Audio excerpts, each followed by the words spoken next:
Hello बच्चों, UP 21 class में सभी का स्वागत है। आज फिर हम लोग मिल रहे हैं एक नई वीडियो के साथ में, सामान्य अध्ययन यानी जीएस की एक नई वीडियो के साथ में, जिसमें मिलेंगे आपको एमसीक्यू जो दिल्ली पुलिस और बिहार पुलिस जैसे एग्जाम के लिए काफ़ी ज़्यादा महत्वपूर्ण हो सकते हैं। देखो, अभी अपनी जो श्रृंखला चल रही है, सीरीज चल रही है, वह प्री हिस्ट्री को लेकर के चल रही है, प्रागैतिहासिक काल को लेकर के चल रही है। ठीक है, और जब तक हम लोग प्रागैतिहासिक काल को खत्म करेंगे तब तक जो है आप सब लोग इन क्वेश्चन को रिवाइज एक बार जरूर कर लें, क्योंकि इनके आने की संभावना एसएससी जैसे एग्जाम में बनी रहती है।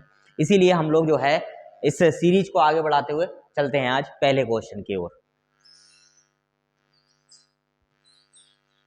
देखो बच्चों, पहला क्वेश्चन है अपना, अतरंजी खेड़ा पुरातात्विक स्थल किस राज्य में स्थित है। फिर दोबारा सुनो, अतरंजी खेड़ा पुरातात्विक स्थल किस राज्य में स्थित है।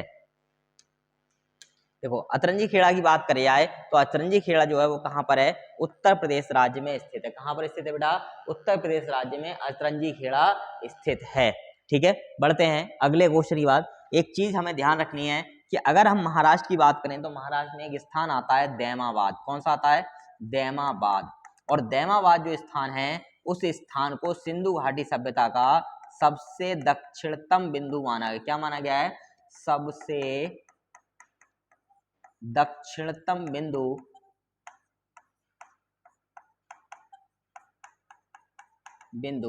माना गया है। क्या माना गया है इसको सबसे दक्षिणतम बिंदु माना गया है। ठीक है, बढ़ते हैं आगे की ओर, अगले प्रश्न की ओर। देखो, अगला प्रश्न क्या है, अगला प्रश्न है, ऋग्वेद में वर्णित देवताओं में सबसे प्रमुख देवता कौन थे। दोबारा सुनो बेटा, ऋग्वेद में वर्णित देवताओं में सबसे प्रमुख देवता कौन थे। देखो बेटा, अगर देवताओं की बात करें तो सबसे ज्यादा जो वर्णन मिलता है हमारे लिए वो मिलता है इंद्रदेव का। किसका मिलता है, इंद्रदेव का वर्णन सबसे ज्यादा हम लोग को प्राप्त होता है। और इसीलिए हम ये मान सकते हैं कि इस समय के सबसे प्रमुख देवता जो रहे होंगे वह कौन रहे होंगे, इंद्र रहे होंगे। कौन रहे होंगे, सबसे प्रमुख देवता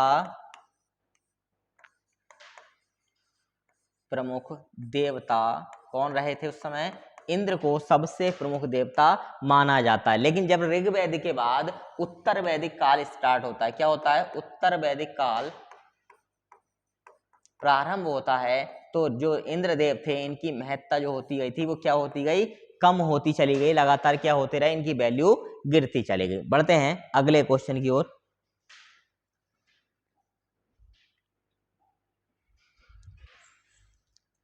अगला क्वेश्चन बेटा, त्रिपिटक किस धर्म की सबसे पवित्रतम पुस्तक है। प्रश्न दोबारा सुनो, त्रिपिटक किस धर्म की सबसे पवित्र पुस्तक है। ऑप्शन ए है अपने पास में सिख धर्म, जैन धर्म, बौद्ध धर्म या मुस्लिम धर्म। तो ध्यान रखो बेटा, त्रिपिटक जो है वो सारे के सारे जो दिए गए हैं वो बौद्ध धर्म के लिए दिए गए हैं। किस धर्म के लिए दिए हैं, पिटक जो हैं वो 3 पिटक हैं, अभिधम्म पिटक, ठीक है, विनय पिटक और सुत्त पिटक। इन तीनों धर्मों का जो वर्णन है वो किसमें मिलता है, बौद्ध धर्म मिलता है। भगवान बुद्ध की शिक्षाओं का वर्णन इस पुस्तकों में हमें देखने को मिलता है। ठीक है, अगर हम बात करते हैं जैन धर्मों की, तो जैन धर्मों को कहा जाता था आगम। क्या कहा जाता था, आगम कहा जाता था। अगर त्रिपिटक की बात करें, त्रिपिटक वे ग्रंथ होते थे जिनको हमारे यहाँ अगर हम बात करें त्रिपिटक की, त्रिपिटक जो है 3 होने के कारण इनको नाम क्या दिया गया, त्रिपिटक का नाम दिया गया था। ठीक है, आगे बात करते हैं मुस्लिम धर्म की। तो मुस्लिम धर्म में सबसे महत्वपूर्ण जो था वो था इस्लाम धर्म। कौन सा होता था, इस्लाम धर्म की अगर हम बात करें तो कुरान जो है वो इस धर्म का सबसे महत्वपूर्ण ग्रंथ माना गया है। ठीक है, अगर बात करते हैं हम लोग सिख धर्म के लिए, तो इनकी जो अपनी किताब है वो सिख धर्म की वह सबसे महत्वपूर्ण मानी गई। तो सबके जो है अलग अलग धर्मों के प्रश्न बनते हैं। बढ़ते हैं अगले क्वेश्चन की ओर।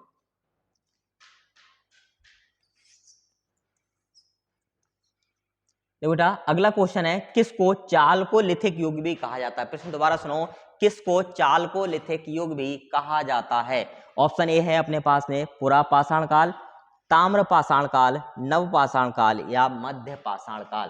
प्रश्न दोबारा सुन लो बेटा, किसको चालकोलिथिक युग कहा जाता है। तो विशेष तौर पर ध्यान रखोगे, चालकोलिथिक युग जो कहा जाता है बेटा वो पुरा पाषाण काल के लिए कहते हैं। किसके लिए कहते हैं, पुरा पाषाण काल के लिए हम लोग किस नाम से जानते हैं, चालकोलिथिक काल या चालकोलिथिक युग के नाम से भी जानते हैं। ठीक है, बढ़ते हैं चलो अगले क्वेश्चन की ओर। अगला क्वेश्चन है निम्नलिखित में से कौन सा वेद सबसे पुराना है। प्रश्न दोबारा सुनो, निम्नलिखित में से कौन सा वेद सबसे पुराना है। तो ध्यान रखेंगे बेटा, चार वेद हमारे पास हैं, यानी कि हमारे अगर हम बात करें संस्कृति की, ऋग्वैदिक सभ्यता की, तो कितने वेद हुआ करते थे, चार वेद हुआ करते थे, और चार वेदों के नाम तुम्हारे सामने हैं। लेकिन सबसे पुराने की अगर हम बात करें तो सबसे पुराना जो वेद है वह है ऋग्वेद। कौन सा वेद है, सबसे पुराना जो वेद माना जाता है, सबसे प्राचीन जो वेद माना जाता है वह कौन सा माना जाता है, ऋग्वेद को सबसे प्राचीनतम या सबसे पुराना माना गया है। ठीक है, और सबसे नए वेद की बात करें तो कौन सा वेद मिलता है हमारे लिए, अथर्ववेद सबसे नया मिलता है। ठीक है, और इसमें जो है मुगल काल और मौर्य काल और गुप्त काल की जानकारी भी हमको प्राप्त होती है। बढ़ते हैं आगे। अगला क्वेश्चन है हड़प्पा सभ्यता की प्रसिद्ध नर्तकी की मूर्ति किस पदार्थ की बनी हुई थी। देखो, हड़प्पा सभ्यता में जब खुदाई हुई तो खुदाई से एक नर्तकी की, नृत्यांगना की जो है डांसिंग गर्ल की एक मूर्ति प्राप्त हुई, और प्रश्न पूछ रहा है वह किस धातु की बनी हुई थी। तो ध्यान रखेंगे बेटा, ऑप्शन हमारे पास है सोना, पत्थर, टेराकोटा या कांसा। अगर इस समय की बात करें तो इस समय जो अगर धातु की इस्तेमाल करते हैं तो धातु हमारे पास दो दी हुई है, एक सोना और एक कांसा। ठीक है, पत्थर और ये दोनों धातु में नहीं आते हैं, तो इसका मतलब ऑप्शन इन दोनों में से एक होगा। लेकिन अगर हम बात करें, हम हड़प्पा सभ्यता को, सिंधु घाटी सभ्यता को एक और नाम से जानते थे, और वह नाम था कांस्य युगीन सभ्यता। इसका मतलब कहीं ना कहीं इस समय के लोग कांसे का प्रयोग बहुत ज्यादा किया करते थे, और इसी कारण से हम कह सकते हैं कि इस समय जो है ये डांसिंग गर्ल की जो मूर्ति मिली, नर्तकी की जो मूर्ति मिली, वह किस धातु की बनी हुई मिली हमारे लिए, वह हमें मिली कांसे की बनी हुई मूर्ति प्राप्त हुई। ठीक है, पढ़ते हैं अगले क्वेश्चन की ओर। अगला क्वेश्चन है निम्नलिखित में से किसको मृतकों का टीला कहा गया है। प्रश्न मतलब ये कहना चाह रहा है कि किस स्थान को, किस हड़प्पा कालीन जगह को मृतकों का टीला कहा गया है। तो ध्यान रखेंगे बेटा, मृतकों का जो टीला कहा गया है वह कहा गया है मोहनजोदड़ो के लिए। किसके लिए कहा गया है, मोहनजोदड़ो के लिए मृतकों का टीला कहा गया है, ध्यान रखना। ठीक है, कालीबंगा का मतलब होता है काली चूड़ियों वाला स्थान। ठीक है, तो मृतकों का टीला किसको कहा गया है, मोहनजोदड़ो को मृतकों का टीला कहा गया है। ठीक है, बढ़ते हैं चलो अगले क्वेश्चन की ओर। आधुनिक मानव को क्या कहा जाता था, यानी आधुनिक मानव को किस नाम से जाना जाता था, ये कहना चाह रहा है प्रश्न। तो चार ऑप्शन है हमारे पास, होमो सैपियंस के नाम से, आदि मानव के नाम से, होमो परलियंस के नाम से, और होमो सर्म्स के नाम से। ठीक है, तो ध्यान रखें बेटा, आदि मानव को जाना जाता था, आधुनिक मानव को जाना जाता है, वह जाना जाता है होमो सैपियंस के नाम से। किसके नाम से, होमो सैपियंस के नाम से जाना जाता है, यानी उत्तर ए हमारा क्या होगा, सही होगा। तो ध्यान रखेंगे, आधुनिक मानव को किस नाम से जानते हैं, इसको जानते हैं होमो सैपियंस के नाम से। चलो बढ़ते हैं अगले क्वेश्चन की ओर।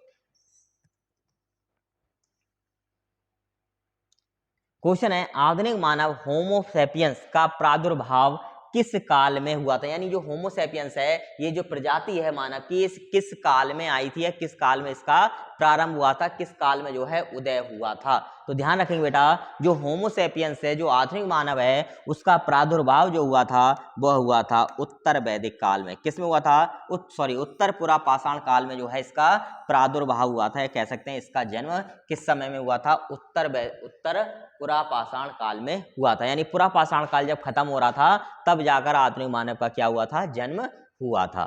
ठीक है, चलो देखते हैं अगला क्वेश्चन। प्राग ऐतिहासिक काल का एक गुण है, यानी निम्न में से कौन सी विशेषताएं प्राग ऐतिहासिक काल की हैं, ये जानना चाह रहा है प्रश्न। तो ऑप्शन ए है हमारे पास में, लिखाई का आविष्कार नहीं हुआ था, युद्ध के प्रमाण मिलते हैं इस समय, लोहे का प्रयोग होता था, या इनमें से कोई नहीं। तो ध्यान रखेंगे, इस समय जो है लिखाई का आविष्कार नहीं हुआ था, ये बात सत्य है, बाकी की सारी बात असत्य है, क्योंकि ना तो इस समय युद्ध के कोई प्रमाण मिलते हैं, ना ही लोहे का प्रयोग होता था, क्योंकि पत्थर के औजार बनते थे। ठीक है, और इनमें से कोई नहीं। तो ध्यान रखेंगे, इसका ऑप्शन ए क्या होगा, ऑप्शन ए होगा बिल्कुल सही। क्या होगा, ऑप्शन ए होगा बिल्कुल सही। ठीक है, लिखाई का आविष्कार इस समय नहीं हुआ था। चलो बढ़ते हैं अगले क्वेश्चन की ओर। अगला क्वेश्चन है कपास के प्राचीनतम साक्ष्य कहां से प्राप्त हुए हैं। प्रश्न दोबारा सुनो, कपास के प्राचीनतम साक्ष्य कहां से प्राप्त हुए हैं। तो ध्यान रखेंगे, पहला ऑप्शन है हमारे पास मेहरगढ़, दूसरा मेहरानगढ़, तीसरा लोहदा नाला, और चौथा कालीबंगा। ठीक है। तो बेटा ध्यान रखोगे, कपास के प्राचीनतम साक्ष्य जो मिले हैं वो हमें मिलते हैं सिंधु घाटी सभ्यता में मेहरगढ़ से। कहां से मिलते हैं? मेहरगढ़ से हमें सबसे प्राचीनतम कपास के साक्ष्य प्राप्त होते हैं। साथ ही साथ एक बात और ध्यान रखनी है कि कपास के जो प्रणेता थे या इसको उगाने वाले थे, इसको उपजाऊ बनाने वाले थे, वह भी सिंधु सभ्यता के लोग थे। यानी विश्व में सबसे पहले किसी को कपास उगाने का श्रेय जाता है तो वह जाता है सिंधु घाटी सभ्यता के लोगों के लिए, और यहीं के लोगों ने सबसे पहले कपास को उगाया था। ठीक है, बढ़ते हैं अगले क्वेश्चन की ओर।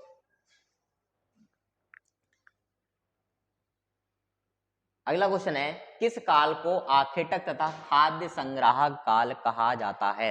पहले बात करते हैं कि आखेटक क्या होता है। देखो, आखेटक वह होता है कि खाना बदोश प्रजाति, क्या होता है?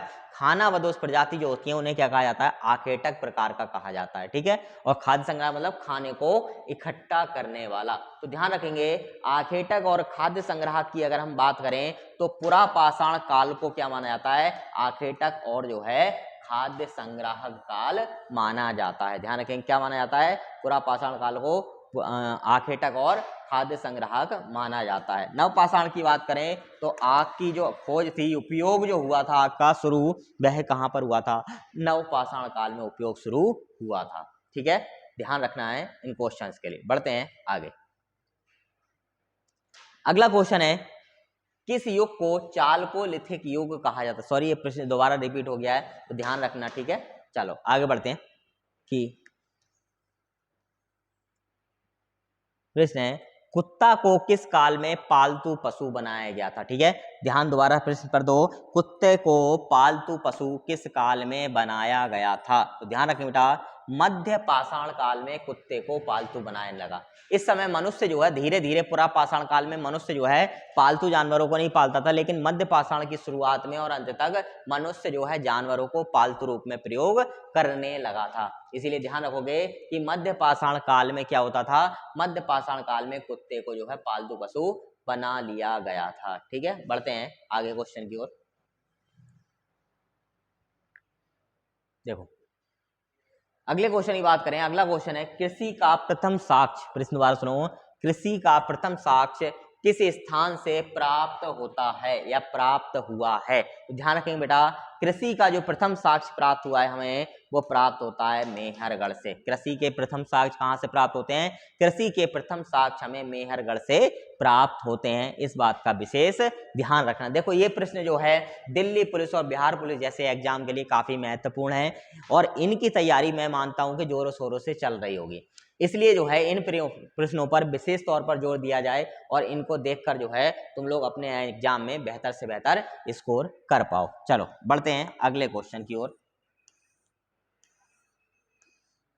अगला क्वेश्चन है, चावल के प्राचीनतम साक्ष्य कहां से प्राप्त हुए हैं? प्रश्न दोबारा सुनो, चावल के प्राचीनतम साक्ष्य कहां से प्राप्त हुए हैं? तो ध्यान रखना बेटा, चावल के सबसे प्राचीनतम साक्ष्य वे कहां से मिलते हैं? कोल्डी हवा से चावल के सबसे प्राचीनतम साक्ष्य प्राप्त होते हैं। यानी कोल्डी हवा में सबसे पुराना चावल का साक्ष्य हमें मिलता है। ठीक है, बढ़ते हैं आगे की ओर।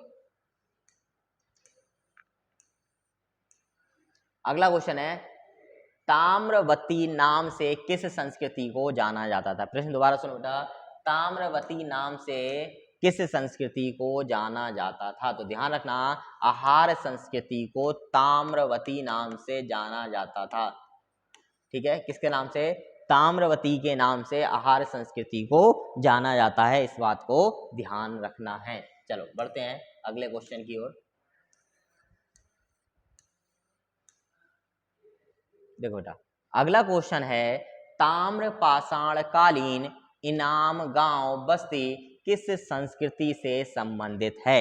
यानी कि हम बात करने जा रहे हैं इनाम गांव की। ठीक है, तो इनाम गांव की अगर बात करी जाए तो इनाम गांव किस संस्कृति से संबंधित रखता है? तो ध्यान रखेंगे, जो इनाम गांव है वो जोरवे संस्कृति से संबंध रखता है। कौन से रखता है? जोरवे संस्कृति से इनाम गांव संबंध रखता है। विशेष तौर पर इस बात को ध्यान रखना है।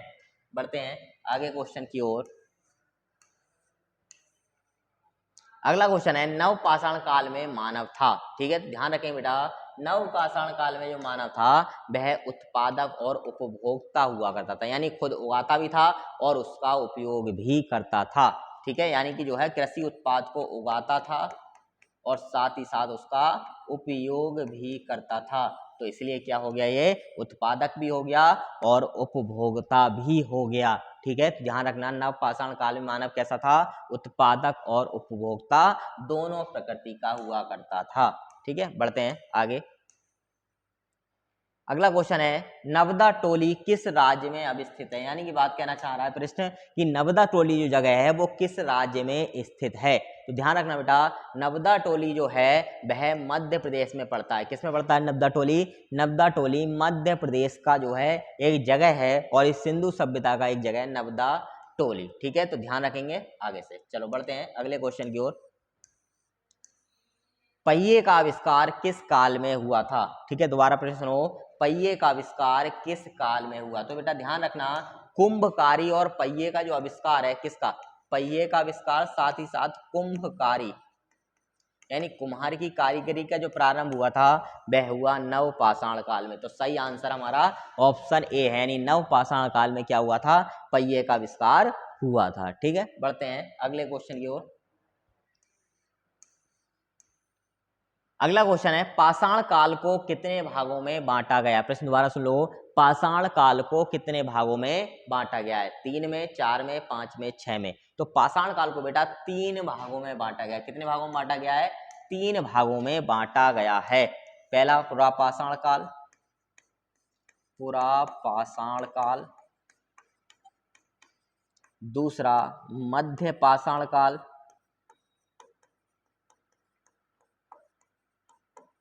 और तीसरा नवपाषाण काल।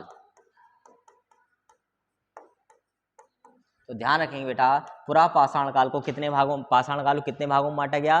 3 भागों में बांटा गया, पुरापाषाण काल, मध्य पाषाण काल और नवपाषाण काल। बढ़ते हैं अगले क्वेश्चन की ओर।